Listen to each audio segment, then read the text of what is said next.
Hello everyone, welcome back to ConceptBrunch-withRidhi. In today's video, we are going to continue exploring the fascinating world of trigonometry.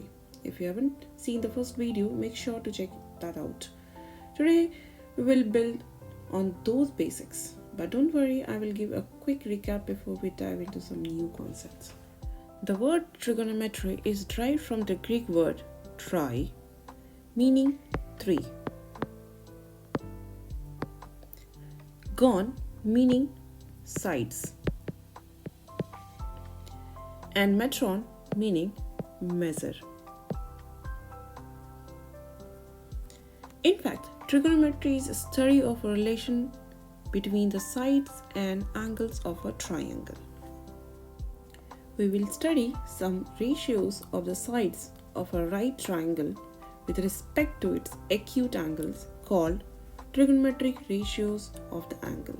Before moving to the next part, we have to understand three main things: hypotenuse, opposite, and adjacent. So here you can see there is a two triangle, but there is some difference. Let's see that what. First, according to the diagram, it's a right angle triangle and this is the 90 degree, correct? Before the 90 degree, it's called hypotenuse, the longest side, and it is one opposite of the right angle. So this is 90 degree, obviously, correct? Hypotenuse you can represent with h by p, or we can represent with capital H also for shortcut. Now we have to understand about the opposite and adjacent. For that, we have to consider an angle, either this or this. Why I did like this? Because it will make a difference. What difference? Before the angle, or we can say the opposite to the angle, is opposite. Okay, so in this case, here is the angle, so opposite to the angle is opposite. We can represent with the capital O or OPP also. So remaining one, that is adjacent to the angle or next to the angle, is called adjacent. Adjacent we can write as a ADJ or with capital A also. Okay. There are 6 trigonometric ratios: sine, cosine, tangent, cosecant, secant, and cotangent. In short, we can write sine, cos, tan, cosec, sec, and cot. There are 3 basics one which we use frequently, that is sine, cosine, and tangent.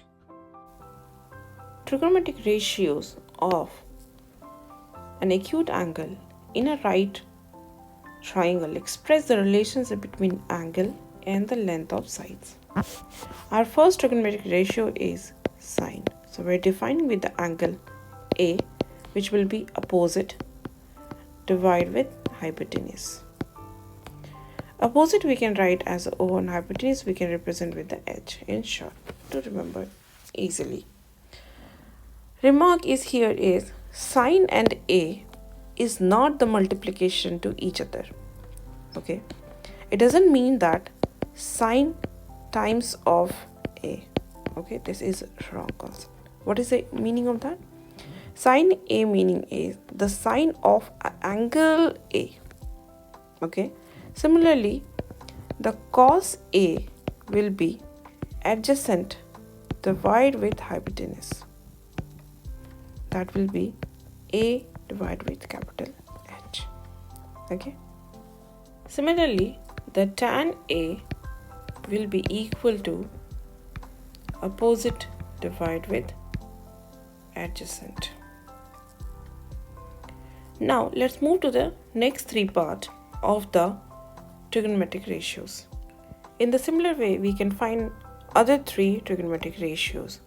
The first trigonometric ratio in that is, take the secant of A. The secant of A is opposite of cos, so it will be hypotenuse divide with adjacent. Next one is cosecant A. It is opposite of sine, so it will be hypotenuse divide with opposite. Last one is cot A, which is equal to adjacent divide with opposite, which is equal to opposite of tan A. Now let's conclude everything. So from the above conclusion, we can conclude these 6 trigonometric ratios. From here, we can say the new thing. What is that? Sin A is equal to 1 divided with cosec A, right? Cos A we can write as a 1 by secant A, and tan A we can write as 1 by cot A. Okay. Here we are talking about the trigonometric ratios of an angle that do not vary with the length of the side of the triangle. Suppose if you're talking about the triangle A and M, okay, and ACB, okay, these two triangles. So what is the common in these two triangles? They are similar to each other. How? With the double A similarity. Double A similarity means the angle of this is common, angle A is common, and these two are the 90 degree. This topic I will cover in further videos, but I'm just giving you a brief that why the ratios, it doesn't matter what triangle size is, because angle A is common, okay, and using the double A criteria, we can say that these triangles are also similar. Therefore, by the property of similar triangle, the corresponding side of the triangle are also proportional. So that's why we can say due to the angles, ratios also will be equal for different triangle also, okay. As we discussed about the sine, cos and tan, we can discuss how to remember in an easy way. The shorthand notation we can say. So simply the sine A we can write as a opposite divide with hypotenuse. Cos A we can write as adjacent upon hypotenuse, and the tan A we can write as a opposite by adjacent. So we can do in a triangle method, okay. In a triangle, just make this opposite, so sine is equal to opposite by hypotenuse. You can remember like that. For the cos, you can do the same way. So the cos is adjacent by hypotenuse, and for the tan we can remember like that. So for the tan it will be opposite by adjacent. In another way, there is one more way you can remember. SOH, CAH and TOA. Whatever it's good for you, you can just remember it, okay. So for the first question, given that tan A is 4/3, so let's draw the triangle ABC. Okay, suppose A, B and C, okay. So as we have seen, the tan A is equal to opposite divide with adjacent, correct?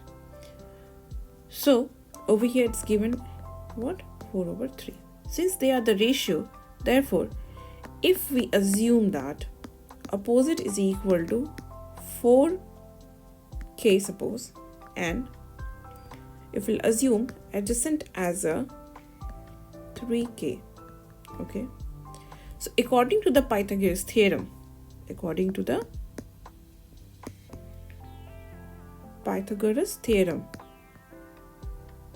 what we can do?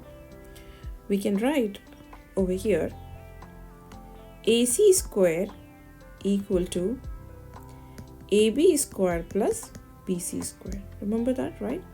In shortcut, we can say like that. If it is like this, C square equal A square plus B square, right? The same thing, A, B and C, okay. So the AC square equal to AB square plus BC square. So according to the diagram, if this is the angle A, correct? So from here we can say this is the 4k and this one we can say as a 3k, correct? Now let's put all this value and you can find out the hypotenuse, correct? Because why? Because we have to find the other 5 trigonometric ratios and we know only one, correct? So we need the hypotenuse to be like the value we need it, right? So AB is what? 3k squared, and BC is what? 4k squared, correct? So it is 9k squared plus 16k squared, and over here this is your AC squared, right? So from here AC squared will be 25k squared. So we can write AC is equal to under root 25k squared. And already we studied the surds. So from here we can say AC is equal to 5k. We can't take the negative value because length can't be in negative. So now we know all the values, correct? We got the AC as a 5k. So from here we can say the hypotenuse is how much? 5k. Okay. What is the opposite? Opposite your 4k, correct? And adjacent is what? 3k. Now we can find any other trigonometric ratios. So first of all, let's find out the sine A. Sine A is what? Opposite divided with adjacent. That will be 4k divided with 5k. That is 4 divided with 5. Cos A is your adjacent divided with hypotenuse. So 3k divided with 5k. That will be 3 divided with 5. Tan A is already given for you, okay, although you can find also. So it will be opposite by adjacent, and value is already given for you, that is 4 over 3. Now the opposite one, the opposite of sine is what? Cosec A. We can write 1 over sine A, or we can write hypotenuse divided with opposite. It will be 5 divided by 4, or we can write 1 over sine A. Similarly, cos A we can write here as a secant A, that is hypotenuse divided with adjacent, and this will be 5 divided by 3. Last one, the cotangent A or cot A, we can write adjacent by opposite, and it will be 3 divided with the 4. Okay, so this is the way we can find all the other trigonometric ratios. Clear? And that's a wrap up for today's lesson. I hope this introduction to fundamental trigonometric formulas and definition helped you understand the basic a little better. Remember, mastering these core concepts will make everything else we learn in trigonometry so much easier. In our next video, we are going to dive into some practice problems and work through finding missing sides and angles in right angles, as you can see on the screen. This will be a hands-on session. We will apply these formulas to find out and work in the examples. And down the road, we will explore even more advanced trigonometric topics and tricks that can help you solve problems faster with more confidence. So if you are ready to keep building your trigonometric skills, make sure to hit the subscribe button and turn on notifications so you don't miss any of our upcoming videos. Thank you very much for your watching. As always, feel free to drop any questions in the comment. I will love to help you out and make sure to feel confident with these concepts. See you in the next video right here on the Concept Brunch with Riddhi. Happy learning. Bye-bye.